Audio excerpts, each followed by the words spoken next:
Hola, mi nombre es Amanda Reyes y hoy les estaré hablando y explicando sobre la presión en sólidos y fluidos.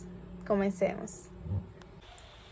La presión es la magnitud que relaciona la fuerza con la superficie sobre la que ésta actúa. Cuando sobre una superficie A se aplica una fuerza F uniforme, la presión se expresa de la siguiente manera: P es igual a F sobre A. Las unidades del Sistema Internacional de Presión son Newton sobre metro cuadrado o Pascal, en honor del científico y filósofo francés Blaise Pascal, quien estudió los fluidos y la presión. Lo que quiere decir que un Pascal es igual a un Newton sobre metro cuadrado. La presión en sólidos. La fuerza que provoca la presión debe ser perpendicular a la superficie. Es decir, si la fuerza se aplica diagonalmente sobre el sólido, solo se toma en cuenta la componente vectorial perpendicular a la superficie. Si la fuerza es paralela a la superficie, no hay presión. La presión es inversamente proporcional al área sobre la que actúa una fuerza, es decir, si el área sobre la que ésta es ejercida disminuye, entonces la presión debido a la fuerza aumenta. En caso contrario, si el área aumenta, la presión disminuye.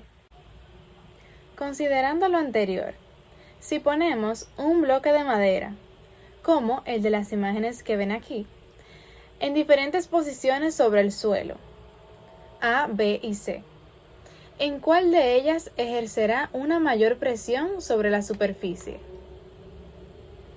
Seguramente pudiste concluir que en la posición A, la presión aplicada en la superficie será mayor, porque el bloque de madera ejerce su peso sobre un área de menor tamaño.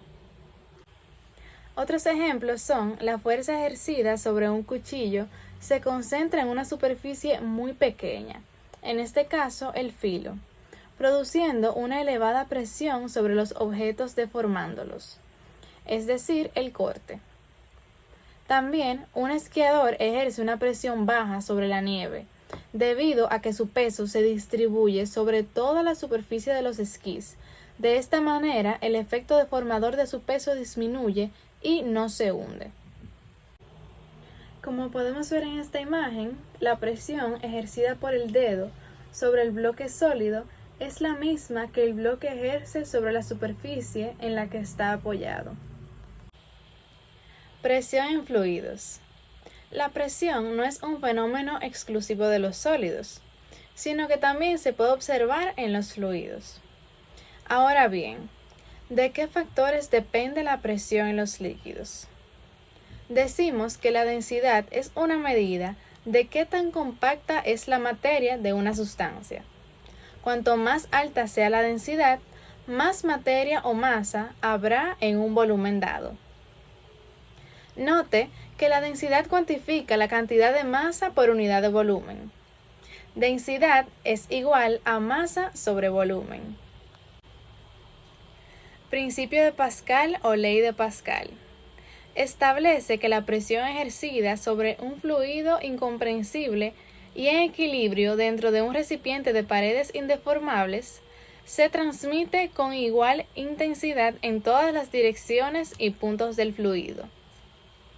Una de las aplicaciones en donde mejor se aprecia el principio de Pascal es en la prensa hidráulica, en donde una pequeña fuerza en una de las partes de la prensa hace que obtengamos esa fuerza multiplicada en otra parte de la prensa. Si la presión es P igual a F sobre S, y el principio de Pascal dice que esa presión se transmite por igual en todas las direcciones, tenemos que la presión generada en uno de los émbolos es igual a la generada en el otro émbolo, es decir, P1 es igual a P2, con lo cual tenemos que F1 sobre S1 es igual a F2 sobre S2. Recordando que A o área es lo mismo que S o superficie. Muchas gracias, espero que les haya gustado mucho mi video y que hayan aprendido bastante sobre la presión en sólidos y fluidos.